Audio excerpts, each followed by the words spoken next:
Good morning everyone. Welcome back to my YouTube channel and welcome back to another vlog. Happy Republic day তোমাদের সবাইকে। 26শে জানুয়ারি সকাল সকাল আমাদের ফারাক্কার অবস্থাটা জাস্ট দেখো। এখন বাজে সকাল 7টা। আমি আর ভাই মর্নিং ওয়াকের জন্য বেরিয়েছিলাম আর আজকে সারাটা দিন ভেবেছি তোমাদের সঙ্গে একটু একটু করে সুন্দরভাবে শেয়ার করব। তো আমার পাশে থেকেও ভিডিওটা এন্ড অবধি দেখো আর আমার চ্যানেলে নতুন হয়ে থাকলে চ্যানেলটাকে অবশ্যই সাবস্ক্রাইব করে দিও।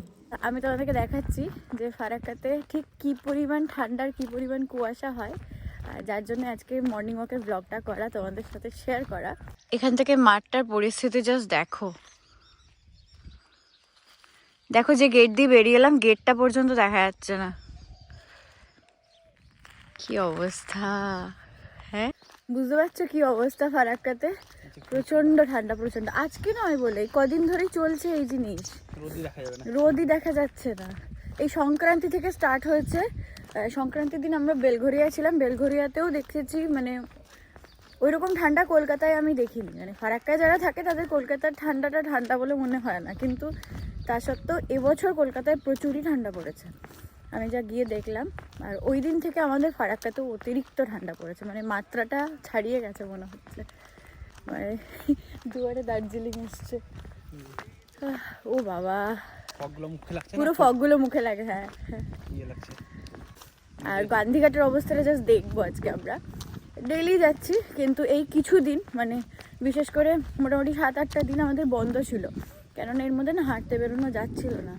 তো সকালবেলা কখন সকাল হচ্ছে সেটাই বুঝতে পারছি না, দ্বিতীয়ত হচ্ছে কাজ শেষ করতে করতে অনেকটা রাত হয়ে যাচ্ছিলো, তো হচ্ছিল না। তো আজকে আবার বেরোচ্ছি। পৌঁছে গেছি আমরা গান্ধীঘাটে। আমরা পৌঁছে গিয়েছি গান্ধীঘাটে, আর গান্ধীঘাটের পরিস্থিতি দেখলে তোমরা জাস্ট অবাক হয়ে যাবে।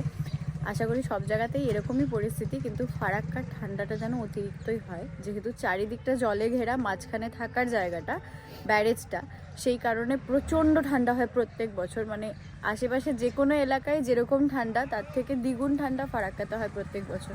তো এই বছর তো মনে হচ্ছে দুয়ারে দার্জিলিং এসছে আমাদের। মানে সংক্রান্তি থেকে যেন আর টেকা যাচ্ছে না, জাস্ট এত পরিমাণ ঠান্ডা।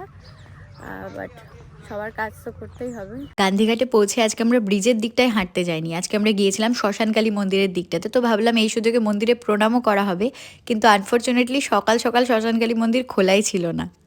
আমার পেছনে শ্মশানকালী মন্দির, দেখতে পাচ্ছ কিনা জানি না, মানে একদম কুয়াশায় ঢেকে গেছে। আর সব থেকে বড় কথা, নিচ থেকে যখন আমরা উঠলাম ভারত সেবাশ্রমের পাশ দিয়ে, ভারত সেবাশ্রমের যে স্কুলটা রয়েছে যেখানে একদম ছোট ছোট বাচ্চারা পড়াশোনা করে, মর্নিং স্কুল ওদের, মানে আমি জানি না কি করে এই ঠান্ডায় ওরা মর্নিং স্কুল করতে আসে। একদম ছোট্ট ছোট্ট বাচ্চা, মানে ঠান্ডায় জাস্ট জমে যাচ্ছে। আমরা জাস্ট দূর থেকে দেখছি বল যে একদম কুয়াশার মধ্যে থেকে রেড ড্রেস ছোট্ট বাচ্চা হেঁটে আসছে, মানে সত্যিই খারাপ লাগছে। এই 2 সপ্তাহ অন্তত চলে গেলেই আশা করি ঠান্ডাটা চলে যাবে। তো এই 2 সপ্তাহ ওদের একটু রেস্ট দেওয়া দরকার। একদম 2.5-3 বছর বয়সের বাচ্চা, ফারাক্কা ঠান্ডা মানে তুলনার বাইরে। প্রত্যেক বছর পরে, আর এই বছর একটু দেরি করে পড়লো, কিন্তু একদম হাড় কাঁপিয়ে দিচ্ছে, হাড় কাঁপানো শীত। আটতে গিয়ে দেখো চুল এইখানে সামনে পুরো ভিজে গেছে, কেননা তোমার হচ্ছে মুখ টুক তো এমনিই কালো আসছে। আমি জানি না তোমরা কতটা বুঝতে পারছো, কেননা আমি তো দেখলাম একটু আগে ওখান দিয়ে উঠছিলাম যখন সিঁড়িটা দিয়ে, তখন পুরো ভিডিওটা পুরো কালো এসছে, মানে কিছু বোঝাই যাচ্ছে না। এখন আমি তোমাকে টোটালটা রাউন্ড করে দেখাচ্ছি, চারিদিকটা একটু দেখে নাও তাহলে বুঝতে পারবে। মানে আমিও কথা বলতে পারছি না, পুরো নাক বন্ধ হয়ে গেছে। এই দেখো চারিদিকটা, দেখতে পাচ্ছ কি অবস্থা। এই ঠান্ডায় 1 সপ্তাহ মতন বেরোতে পারিনি, তার একমাত্র কারণ হচ্ছে এই যে আমি কোনো সাথী পাইনি। আমার ভাই বেরোয় না, ভাই মোটামুটি মানে 9টা নাগাদ জিমে যায়, তার আগে পর্যন্ত ও কোথাও বেরোয় না। আর যদি বেরোয় তাহলে ওটা হয়তো ওকে জোর করে বের করা হচ্ছে। এর বাইরে আজকেও আমরা তুলতে চেয়েছি, ওঠেনি। হাঁটা কমপ্লিট করে গান্ধীঘাটের নিচে যে সিঁড়িটুকু রয়েছে সেখানে একটুখানি এক্সারসাইজ করছিলাম দুজন মিলে। আর ভাই বোনে এক্সারসাইজ করতে গেলে যা অবস্থা হয়, তোমরা তো আমার ভাইদেরকে চেনোই। এখানে কম্পিটিশন লেগে গেছে আমার আর ওর মধ্যে, কে আগে নামতে পারে, কে আগে উঠতে পারে, যেখানে লাস্ট পর্যন্ত আমি হেরে গিয়েছি। কিন্তু এর ফলে দুজনেরই একটা সুবিধা হয়েছে যে শরীরটা একটুখানি গরম হয়ে গিয়েছে, আর এটা করার পর ঠান্ডা খুব বেশি একটা লাগছিল না। এখন বাড়ি যাচ্ছি, প্রচণ্ড হাঁপিয়ে গেছি। দেখো মনে হয় যে মর্নিং ওয়াকে এলে খুবই ঠান্ডা লাগবে, এই লাগবে ওই লাগবে, ওই মনে হওয়াটুকুই, সেটা আমাদেরও হয়, তোমাদের একার না। মাঝে মধ্যে আমাদেরও খুব ল্যাক লাগে, কিন্তু তা সত্ত্বেও যদি এসে যাও তারপরে যে রিফ্রেশমেন্টটা বা মেন্টাল পিসটা নিয়ে বাড়ি যাবে, সেটা সারাটা দিন থাকে কাজের জন্য। যাই হোক, এখন আমরা বাড়ি যাচ্ছি। কেন আজকে আমাদের আরও অনেক প্ল্যান রয়েছে, যেটা তোমরা ভ্লগে এর আগে দেখতে পাবে। আমি জাস্ট কথা বলতে পারছি না, এতটা হাঁপিয়ে গেছি। তো মর্নিং ওয়াক করে বাড়ি ফেরার পথে ডান সাইডে পড়ে আমাদের রাধা গোবিন্দ মন্দির। এটা কিন্তু আমাদের বাস স্ট্যান্ডের ঠিক পাশেই রয়েছে।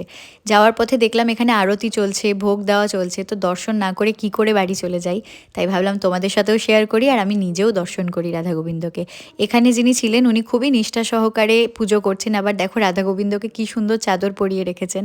এরপরে আমি চলে গিয়েছি বাড়িতে, আর বাড়ি গিয়ে 1 কাপ চা না হলে হয় নাকি? কারা কারা আমার মতো চা প্রেমী রয়েছে প্লিজ কমেন্ট করে জানিও কিন্তু। তো এখানে 1 কাপ চা ভালো রকমভাবে খেয়ে আমি যাব হচ্ছে বাজারে, কারণ আজকে আমাদের 3 ভাই বোনের একটা ছোট্ট করে পিকনিক করার ইচ্ছে রয়েছে, যেটা কিনা ছাদের ওপর হবে। ওই ছোটবেলাকার মতন চড়ুই ভাতি বলতে পারো, ছাদে বসে ঘরের রান্না খাওয়া। এখানে আমরা একজনকে বসিয়েছি এখন সবজি কাটতে, সবজি না মানে পেঁয়াজ রসুন কাটতে, যে সকালে মর্নিং ওয়াকে যায়নি, বাজার করতে যায়নি, ঘরে বসেছিল শুধু স্নান টান করে উঠে। এদিকে আমাদের আলু সেদ্ধ হয়ে গেছে, মাংস ম্যারিনেট করা আছে। কি গান করছে? আমাদের পেছনটা হচ্ছে পিকনিক স্পট, যা গান বাজছে আমাদের আর গান টান বাজাতে লাগবে না ঘরে, সারাদিন এই চলছে। আর ব্লগে তোমাদেরকে ভয়েস দিচ্ছি তো মনে হচ্ছে যেন ডিনচেক ডিনচেক করে একটা করে মিউজিক বাজছে ব্যাকগ্রাউন্ড। তো দেখতেই পেলে বাবন ওখানে রসুন আর পেঁয়াজ ছাড়াচ্ছে, কারণ সকাল থেকে না ও মর্নিং ওয়াকে গেছে, না আমাদের আর কোনো কাজ করেছে, না বাজার করেছে, সেই কারণে ওকে এখানে বসানো হয়েছে এই কাজটা করতে। আর আমাদের মাস্টার শেফ বুবাই এসেছে 1:30টার সময় সেন্টার থেকে। ও যে এখন কি রান্না করবে ভগবান জানে, আর আমরা কখন যে খেতে পাবো সেটাও ভগবানই জানে। ওকে এতবার করে আমি বলছি যে আমাকে দে, আমি করে দিচ্ছি, পারবি না তুই করতে, কিন্তু না, ও রান্না করতে এত ভালোবাসে। আমাকে আবার বলছে আমার ভিডিও টেকগুলো ভালো করে নিস, কিন্তু তোরটা না নিলেও চলবে। এই করতে করতে ও রান্নাটা করেছে, দেখতে পাচ্ছ সবে মাত্র আলু ছাড়া হয়েছে, আর আলু ভেজে তুলতে হবে এখনো অনেকটা রান্না বাকি রয়েছে, কে জানে কখন কমপ্লিট হবে। কি আলুগুলো কষ্ট ভাজা হয়েছে? কে ভাজলো এটা? ভাজা হয়েছে। আর কে ভাজলো? গলাটা কেটে দিয়েছি। দেখিস কাটার ইন্ডিয়া মাস্টার শেফ থেকে দেখেছিলাম আজকে তোরা বুবাই অলরেডি 2:30 বাজে। এর জন্য সমস্ত গন্ডগোল হয়েছে, সমস্ত। রাধুনি আমাদের গেছিল সেন্টারে, রাধুনি কাউকে করতেও দেবে না, নিজে করবে, 10 বার কথা শোনাবে। বাজার করে এসে এখন রান্না করতে বসা হয়েছে। তার আগেও কিন্তু অনেক প্রিপারেশন ছিল রান্নার, যেগুলো আমরা করে নিয়েছি। এখন আমাদের রাধুনি গেছিল হচ্ছে তার কম্পিউটার সেন্টারে, আজকে ছুটি, তাও কিছু একটা কাজ ছিল সেখানে গেছিল, গিয়ে এসেছে অনেক লেট করে, 1টার পর এসেছে, তারপরে উনি বসেছেন এখানে রান্না করতে। তুই সর এবার উঠে, হয়ে গেল, কি করবে আর মাছ ছাড়তে হবে। ওটা জল ছাড়বে একটুখানি। হ্যাঁ। রান্না কমপ্লিট হয়ে যাওয়ার পর আমরা 3 ভাই বোন ছাদে রোদ্রে বসে খাবার খেয়েছি সেই ছোটোবেলাকার মতন। এরপরে সন্ধেবেলাতে চা স্ন্যাক্স খেতে খেতে আমি আর বুবাই একটুখানি মুভি দেখছিলাম। এটা হচ্ছে ফাইটার মুভি, যেটা 26th রিলিজ করেছে, আর সেই দিনই আমরা মুভিটা দেখতে পেয়েছি। মানে বুবাই হচ্ছে আমাদের মুভি ডাউনলোড করার মাস্টার, মানে কোথা থেকে করে ওই জানে। যাই হোক, আমরা এখান থেকে মুভি দেখে রাত্রিবেলা খাবার দাবার খেয়ে শুতে যাচ্ছি। আর শুতে যাওয়ার আগে তোমাদের সঙ্গে ভাবলাম আমার রিসেন্ট স্কিন কেয়ারটা শেয়ার করে দিই। সত্যি সত্যি বলতে কয়েকটা কথা তোমাদের সঙ্গে শেয়ার করার রয়েছে। রিসেন্টলি আমার চোখের ওপর হয়েছিল ফাঙ্গাল ইনফেকশন, যেগুলো কি কারণে হয়, কেন হয়েছিল, সমস্ত কিছু আমি তোমাদের সঙ্গে ইন ডিটেল শেয়ার করব, কারণ আমি যেহেতু একটা এক্সপিরিয়েন্স করেছি, আমি চাই যাতে তোমরা না করো, তাই আমি সেই জিনিসগুলো তোমাদের সঙ্গে শেয়ার করব। তো ফার্স্টেই দেখতে পাচ্ছ আমি সেটাফিলের ক্লেনজার দিয়ে মুখটা ভালোভাবে ওয়াশ করে নিয়েছি, আর এই যে এখনও কিন্তু আমার রেডনেসগুলো এখান থেকে যায়নি। তোমরা লাস্ট কিছুদিনের ব্লগে হয়তো ফলো করেছো যে আমার চোখের ওপরটা খুব খারাপ লাগছিল দেখতে, আমি বলিনি কাউকে, কেননা এই বিষয়ে আমি একটা ডিটেল ভিডিও তোমাদের সঙ্গে শেয়ার করব। এরপরে আমি প্লামের রাইস ওয়াটার আর নিয়াসিনামাইড সিরামটা ইউজ করছি, আর সিম্পলি সেটাকে খুব ভালোভাবে স্কিনে অবজার্ভ করাচ্ছি। এই সিরামটা আমার অলওয়েজ প্রচণ্ড ফেভারিট, এটার আমি 3-4টে বটল অলরেডি শেষ করে ফেলেছি, রেজাল্ট ভীষণ ভালো, তোমাদের চোখের সামনে রেজাল্ট। আর এই সিরামটা আমি সবাইকে রেকমেন্ড করতে পারি। এরপরে যেহেতু আমার ড্রাই স্কিন, তাই নাইট ক্রিম হিসাবে আমি এখানে বোরোলিন আজকে ইউজ করব। আমি গত 1 মাস ধরে বোরোলিনটাই ইউজ করছি। আর তোমরা যারা অয়েলি স্কিন পিপল রয়েছে তারা যে কোনো ধরনের ময়শ্চারাইজার ইউজ করতে পারো। সেটাফিলের ময়শ্চারাইজার তো অসাধারণ, সেটা আমি সবসময় ইউজ করি, কিন্তু যেহেতু আমার এক্সট্রিমলি ড্রাই স্কিন, তাই সেটাতেও আমার এখন হচ্ছে না। আর এখানে দেখতে পাচ্ছ আমি এখানে ভূতু সেজে গিয়েছি। আর একটা কথা তো তোমাদেরকে বলাই হয়নি, আমি এই জায়গাটা টোটালি সাজিয়েছি, যদি তোমরা দেখতে চাও তাহলে অবশ্যই কমেন্ট করে জানিও, আমি কিন্তু সমস্ত কিছু তোমাদের সঙ্গে শেয়ার করব। তো চলো আমার স্কিন কেয়ার রুটিন আজকের মতন কমপ্লিট। আর এই যে দেখতে পাচ্ছ হাতটাকে তো বাদ দিলে চলবে না, তাই আমি হাতটাকেও বাদ দেবো না। এরপরে আমি ডক্টর প্রেসক্রাইব করা সেই বামটা লাগাচ্ছি, যেটা আমাকে ফাঙ্গাল ইনফেকশনের জন্য দেওয়া হয়েছিল।